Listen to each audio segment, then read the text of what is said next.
Hey hosts, you're probably seeing this too. Something is way off about Airbnb's 15.5% fee increase. My prices have gone crazy, so I investigated and I have something big for you. There's 3 things that you need to know right now about Airbnb's fee change that will affect your current settings. So please, lock in with your computer. We're going to make some very fast changes. Share this with your hosts' friends so they can make these changes too. This is just going to be a super quick video.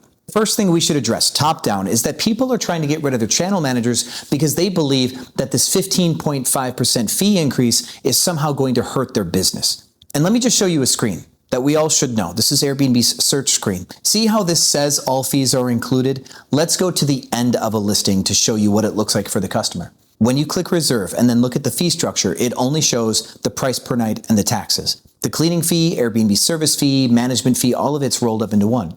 So what this means, if this host was on simplified pricing or not, let's say their listing was $400 and Airbnb added their 15% and it came out to $460, we'd see $460. If this host was on simplified pricing and then adjusted to $460 themselves, we would still see $460 plus taxes. There is no algorithm advantage nor cost advantage to dodge simplified pricing because at least right here in the USA, Airbnb has completely blinded this on the guest side.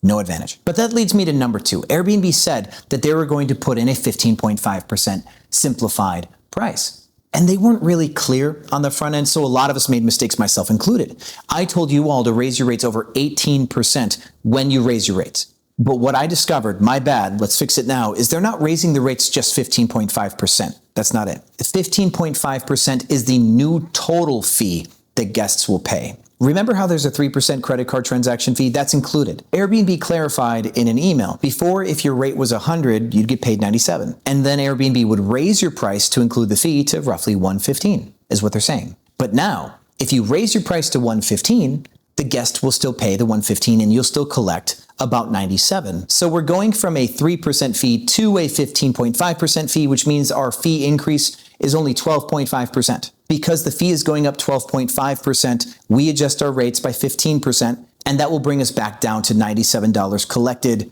as per usual. Now, I'm sorry for missing that math, but there's another thing we need to discuss. Again, not every market is equal. Some markets are in stronger seasons where a lot of the supply will get booked, even when everybody raises their prices. There will be some people that don't raise their price. They're just not going to adjust. If November through January is bad for you, this can be a problem. If 15% of your competition are priced better than normal, their deal is a little bit more juicy because they forgot to change their rate, and your market will only get 30% of its listings booked in slow season, this inefficiency is a serious problem for you. I highly suggest that you consider retooling your prices to come back down a bit, maybe even the whole thing. It depends on how weak your market is and how weak you are against your competition for the next 3 months. Because if you raise your rates and your listing's not quite good enough to compete with your better competitors and the cheaper ones that forgot to raise their prices, you might be the odd man out. So raising your rates might be the correct thing to do, but it could also be the thing that gets you not booked. Food for thought, and always manage your prices. Don't just let price slabs run the show. There's going to be mistakes here. And that leads me to number 3. This is where my prices are completely whack and wonky. If you use a software like Guesty, Hospitable, HostAway, Toki, anything, I want you to find this page.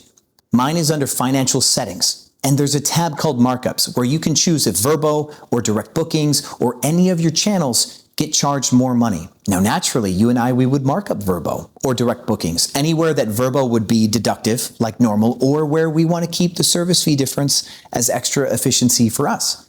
But because Airbnb was charging the guest the fee, that's why channel managers made this markup section. Price discrimination because of fee structures largely. Now here's the problem. Guesty pointed me to this section to adjust for Airbnb's fee change. And you know why that's a bad idea? Let me show you why that's a bad idea. While we're loading this screen, please like the video and remember to share this with your hosts. Let's look at my prices on Guesty for March 13th for this one property. It's $352. But now, because of this fee increase, it's $499 in Airbnb. Now, here's the huge problem with this, my friends. We are marking up 12 to 15% on all channels. So the difference now is just a few percent. And now this screws up everything. Here's what will happen in just a few months. If your prices were correct before, they're going to get marked up 15% from wherever they are. Price Labs or Guesty GPO or Wheelhouse is going to take market data, the ADRs that they see for final bookings, they're going to see those rates come up. It's going to create a feedback loop, push back into Price Labs where your prices are going to go up 12 or 15%, and you still have that setting that's going to jack your rates up another 12 to 15%. So in a very short few months, the feedback cycle is going to price you out of the market. So we all need to delete these markups and go back to a center line before Price Labs or Guesty GPO feeds back that market data into your listing, drives your rate up, and then you're driving it up twice. And while you're here, please watch this video next. There's 10 other major changes coming to the industry that you need to know about that will affect your business in 2026. Thank you for being here. I hope that this video serves you well. And as always, my friends, I'll see you on the other side.